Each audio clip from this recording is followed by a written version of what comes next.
भीतर उतारिएगा। मान लो आपने 1.25 बेलपत्र चढ़ाने का संकल्प कर लिया, मान लो आपने 1008 बेलपत्र चढ़ाने का संकल्प कर लिया, मान लो 108 बेलपत्र चढ़ाने का संकल्प कर लिया, और तुम्हारे पास में तुम्हारा लगाया गया वृक्ष नहीं है और तुम्हें इतनी बेलपत्र चढ़ाना है, तो फिर करोगे क्या? बेलपत्र का पेड़ लगने में तो टाइम लगेगा, तो इतनी बेलपत्र चढ़ाओगे कैसे?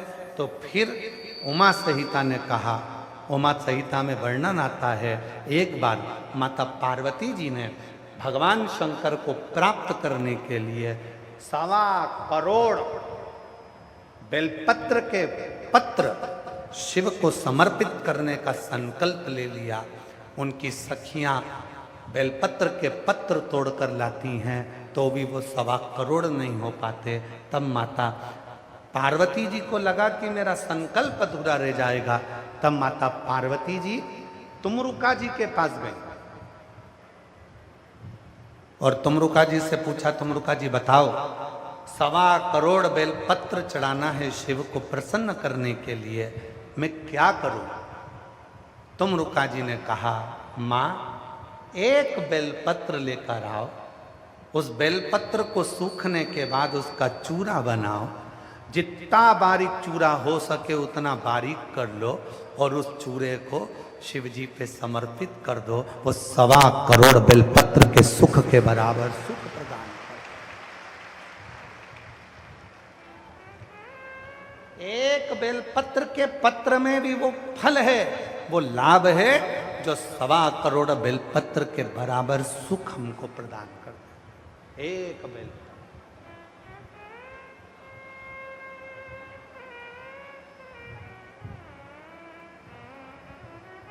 कुबेरेश्वर धाम जाते हो आप लोग?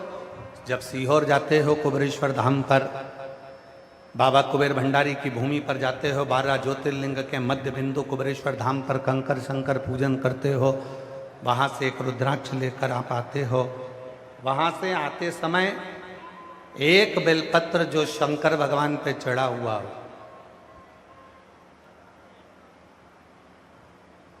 कंकर शंकर शिला पर चढ़ाओ, शिवलिंग पे चढ़ाओ, या कहीं कंकर की पूजन हुई हो वहां पर भी अगर कोई चढ़ा हुआ बेलपत्र तुम्हें मिल जाए, उसको लेकर आ जाओ और उस बेलपत्र को सुखा कर रख लो। उस बेलपत्र को सुखा कर रखो। जब लगे तुमको कि मेरा ये वाला काम उलझ रहा है, मेरा ये काम अटक रहा है, उस बेलपत्र का थोड़ा सा चूरा मुख में लेकर उस व्यक्ति से बात करने चले जाओ। 3 महीने के अंदर वो कार्य पूर्ण होकर रहता है। एक बेलपत्र में वो सुख है, एक बेलपत्र में वो फल है, एक बेलपत्र का वो लाभ है जो हमारे जीवन को आनंद की अनुभूति करा दे। यहां मेरी बहुत सारी जीजियां बैठी हैं, बहनें बैठी हैं, मेरे जीजा बैठे हैं, मेरी बेटियां बैठी हैं, मेरे बेटा, मेरे बुजुर्ग माँ बाप बैठे हुए हैं, माता पिता बैठे हैं। करबद्ध निवेदन करूं,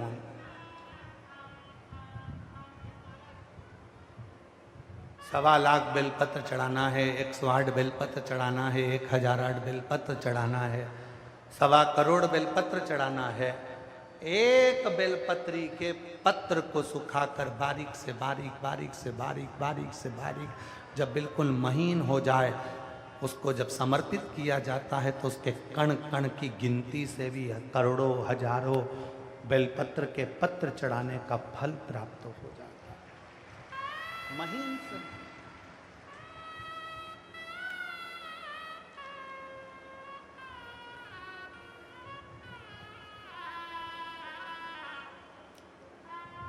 आचार को सुरक्षित रखना है।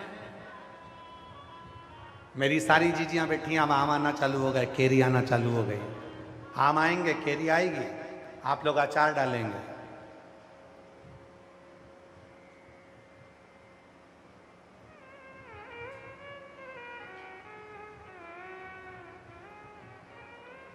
जिस दिन हम आए थे उस दिन हमारे एक दिल्ली वाले गोयल जी और बंसल जी तो यहाँ बैठे हैं, दिल्ली वाले गोयल जी, बंसल जी दोनों थोड़ा थोड़ा अचार का डब्बा बांध कर लाए। कहा गुरुजी नया डाला है। तो हमने पूछा क्यों भाई इतना अचार लाए हो, इस अचार में फाँक तो बहुत कम है और तेल ज़्यादा है। तो वो गोयल जी की धर्म पत्नी बोली ये जितना तेल में डूबा रहता है उतना सुरक्षित रहता है।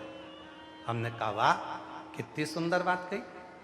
अचार तेल में डूबा रहेगा सुरक्षित रहेगा, मुरब्बा चाशनी में डूबा रहेगा सुरक्षित रहेगा, और संसार का मनुष्य शिव कथा में डूबा रहेगा तो सुरक्षित रहेगा।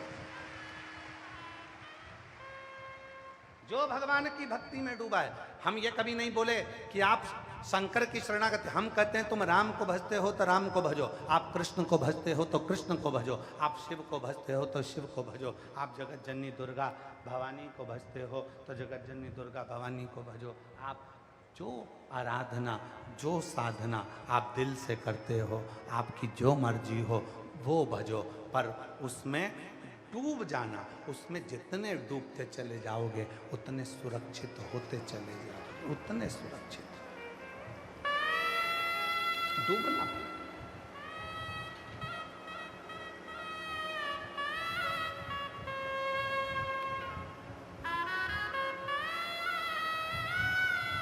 पानी में डूबोगे तो मर जाओगे और शिव की भक्ति में डूबोगे तो तर जाओगे। पानी में डूबने वाला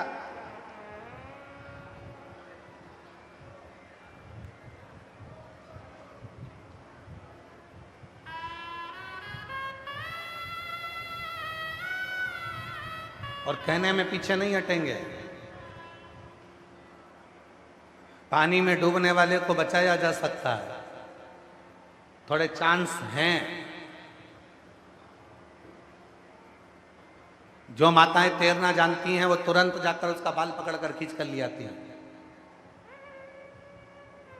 जो पुरुष तैरना जानते हैं वो दौड़ कर जाते हैं, कूद कर और उसको खींच कर ले आते हैं।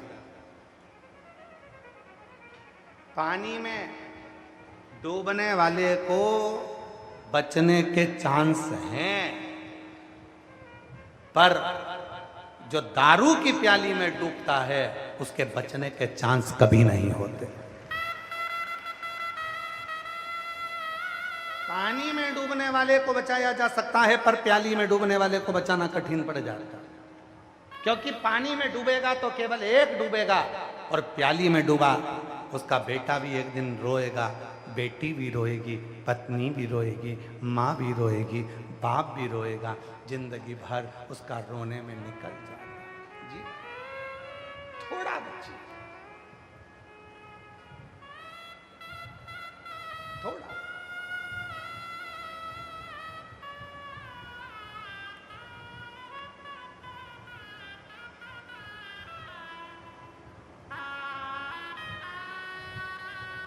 स्मरण करिए। भगवान शंकर को बेलपत्र चढ़ाकर ये विचार करिए कि ये बेलपत्र मैंने अपने विश्वास से दिए। कितने पत्ते होते हैं बेलपत्र में? 3।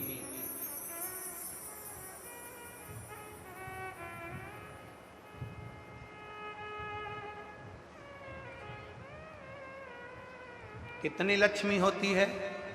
अष्टलक्ष्मी।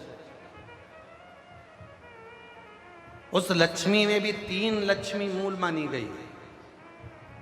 लक्ष्मी, अपालक्ष्मी, महालक्ष्मी। अष्टलक्ष्मियों में भी 3 लक्ष्मी की प्रधानता है। बेलपत्र के कितने पत्र हैं? 3। शिव महापुराण की कथा कहती है, भगवान शंकर का चरित्र कहता है, माता पार्वती जी के नयन अश्रु से बेलपत्र के पौधे का उद्गम हुआ। माता बेलपत्री के रूप में प्रकट हुई और प्रकट होने पे माता पार्वती जी ने सरस्वती और लक्ष्मी को भी इसमें स्थान दिया। लक्ष्मी को बेलपत्र का स्वरूप, सरस्वती को तने का स्वरूप और मां वृक्ष का स्वरूप होगा।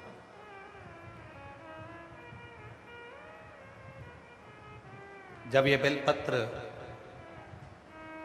शिव जी की साक्षी में माता पार्वती जी के सम्मुख में आया। तब माँ जगत जननी पार्वती जी ने कहा कि ये लक्ष्मी है।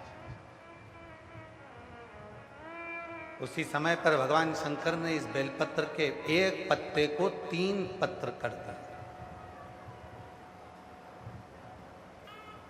ये लक्ष्मी के 3 स्वरूप, लक्ष्मी, अपालक्ष्मी, धन लक्ष्मी। लक्ष्मी वो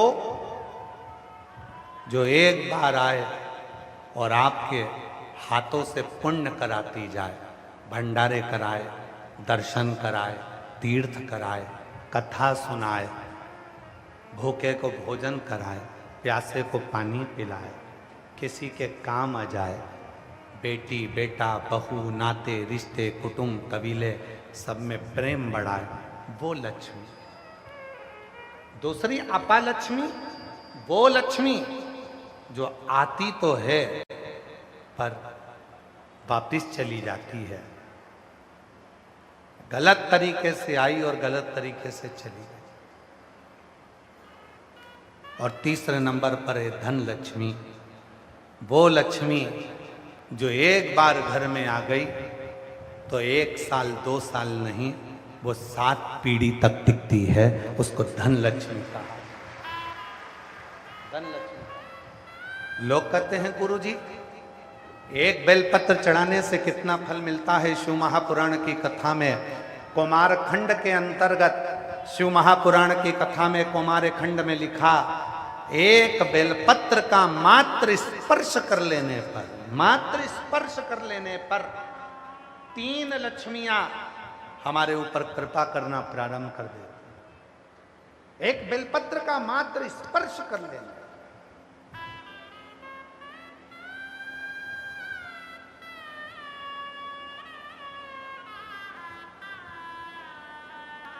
केवल स्पर्श।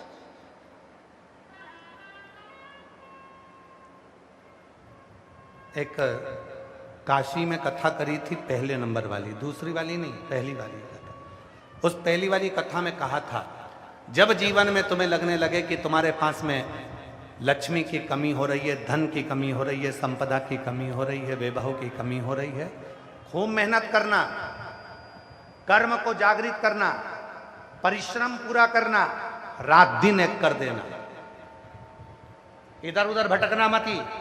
किसी के कहने पे यहाँ मत जाना कि मैं इनको ये दिखा दूंगा, इनको हाथ दिखा दूंगी, इनको पत्रिका दिखा दूंगी, इनको ये दिखा दूंगा, उनसे भभूति ले आऊंगा, उनसे बेल ले आऊंगा, उनसे नारियल ले आऊंगा तो मेरा काम हो जाएगा। ना ना ना, शिव महापुराण का कुमार खंड कहता है, जब तुम्हारे यहाँ धन की कमी हो, अपने परिश्रम को बढ़ाओ, अपनी मेहनत को बढ़ाओ, अपने कर्म को बढ़ाओ, अपनी लगन को बढ़ाओ, अपनी एकाग्रता को बढ़ाओ। और साथ में शंकर जी के मंदिर में बेलपत्र हमेशा कब चढ़ाते हो?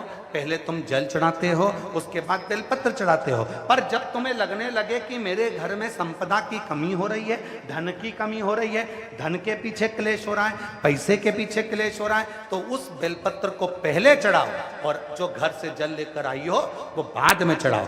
और जब तुम उस जल को बाद में चढ़ाओगी और बाद में चढ़ाने के बाद उस चढ़ी हुई बेलपत्र को अपने घर लेकर आओगी, रखो रात भर, फिर दूसरे दिन उस बेलपत्र को वापस लेकर जाओ, फिर नया बेलपत्र चढ़ाया, पुराना बेलपत्र वहीं छोड़कर आई, फिर नया बेलपत्र चढ़ाया, पुराना बेलपत्र वहीं छोड़कर आई। ये क्रम जो 21 दिन तक लगातार कर लेता है, 22वें दिन वो खुद कह सकता है कि मेरे घर में अब भगवान ने हाथ पकड़ लिया, मेरे घर में संपदा देना प्रारंभ कर। एक बेलपत्र में लक्ष्मी, अपालक्ष्मी, धनलक्ष्मी, 3 लक्ष्मियों का भाव कुमार खंड वर्णन करता है कि एक बेलपत्र के पत्र में वो सुख होता, वो आनंद हो।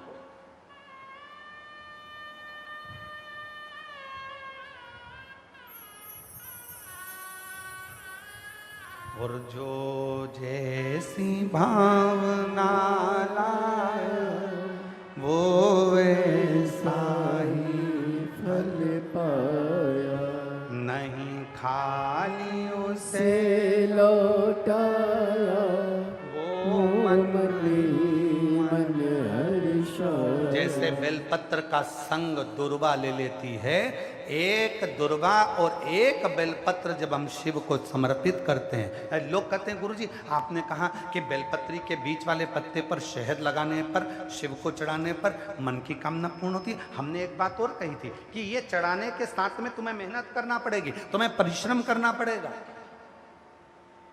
मेहनत रात दिन करना पड़ेगी, तब तुम बेलपत्री के बीच वाले पत्ते पर, धन लक्ष्मी का जो पत्ता है उस पर आप बेल शहद लगाकर शिव को समर्पित करते हो। और जैसे ही वो शहद का संग बेलपत्र को मिलता है, शहद का संग जैसे ही बेलपत्र को मिलता है, वो अपना काम करना प्रारंभ कर देता है। नौकरी, एक पत्र है अच्छा है,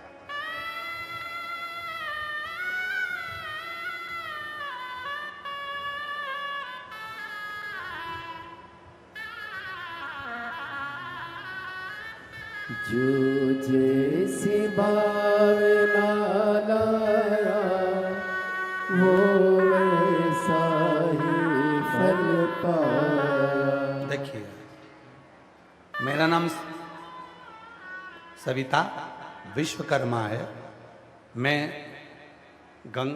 गंगोह सहारनपुर से आई हूँ। कहीं बैठी हों तो हाथ हिला सकती हैं।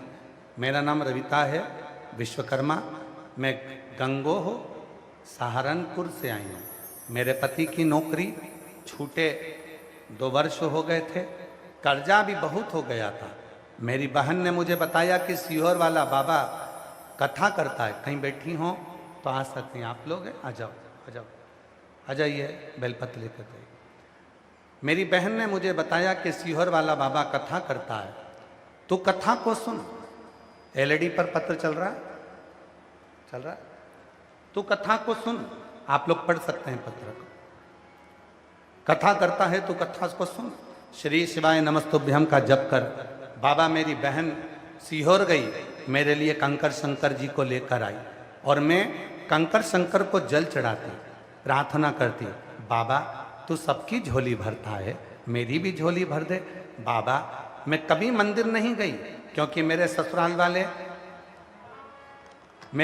वाले दूसरे पंथ को मानते थे, तो वो मुझे मंदिर जाने से मना करते थे। गुरुदेव मैं कभी मंदिर नहीं गई, पर मेरे परिवार वाले तो आपकी कथा भी नहीं सुनने दे, तो भी मैं छुपकर मोबाइल में कथा सुनती रही। और कथा सुनती, एक दिन केवल मैंने अपने पति से कहा कि तुम एक काम करो, सीहोर वाला बाबा कहता है बहुत मेहनत करो और मेहनत के साथ में बेलपत्री के बीच वाली पत्ती पर शहद लगाकर शिव जी को चढ़े जाओ। मेरा पति हंसा, कहने लगा कि तू भी ये बाबाओं के चक्कर में फंस गई, हमारे यहाँ पर ये सब नहीं होता।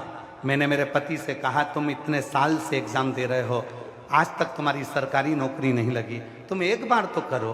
वो सीहोर वाला बाबा कहता है जो दिल से मांगोगे वो दिल से देगा। मैंने मोबाइल के सामने बैठकर मांगा है, तुम एक बार तो बेलपत्री पर शहद लगाओ।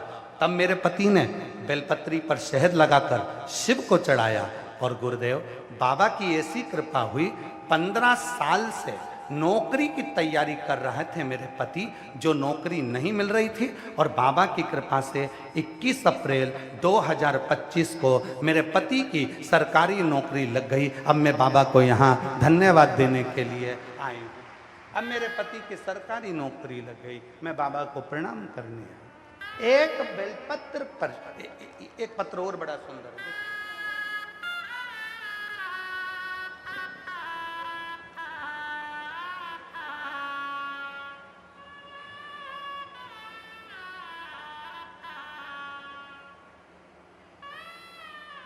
शशि देवी पति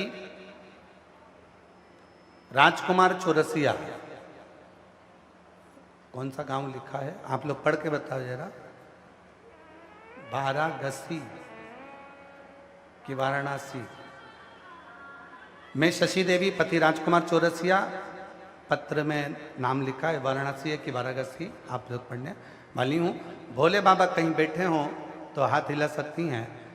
शशि देवी पति राजकुमार चौरसिया वाराणसी से हैं। भोले बाबा की कृपा का मैं क्या वर्णन करूं गुरुदेव। छप्पर फाड़ कर देता है बाबा, मेरा बेटा शुभम चौरसिया सरकारी नौकरी की तैयारी बहुत सालों से कर रहा था। बाबा की कृपा ऐसी हो गई कि बेलपत्र का शहद लगाकर जो प्रयोग किया और शिव पर 1 लोटे जल का प्रयोग करा, आज मेरे बेटे की सरकारी नौकरी लग गई है। मैं बाबा को यहाँ प्रणाम करने आई हूँ। तीसरा पत्र है, मेरा नाम गायत्री सिंह है। मैं पुराना का नगर से आया हूँ। कौन सा गाँव?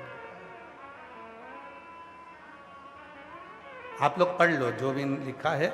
मेरा नाम गायत्री सिंह है, मैं बुढ़ाना मुका नगर से आई हूँ। मेरा बेटा 2021 से सरकारी नौकरी की तैयारी कर रहा था, पर उसका हो नहीं रहा था। शंकर भगवान की कृपा से 10 साल से वो तैयारी करते करते हार गया, तो भी 1-2 नंबर से रह जाता था। तब मैंने बेटे से शहद और बेलपत्र का उपाय किया था। भगवान भोलेनाथ ने मुझे छप्पर फाड़ कर दे दिया। पहली नौकरी में ही 15 सालों के बाद मेरे बाबा की कृपा से ऐसी कृपा होगी, 10 सालों के बाद मेरी यहाँ नौकरी मेरे बेटे की लगी। और बाबा की कृपा से 15 साल से मेरे यहाँ पर पोता नहीं था, बाबा की कृपा से मेरे यहाँ पोता भी हो गया। मैं शिव को नमन करने के लिए आई हूँ, प्रणाम करने के लिए। और जो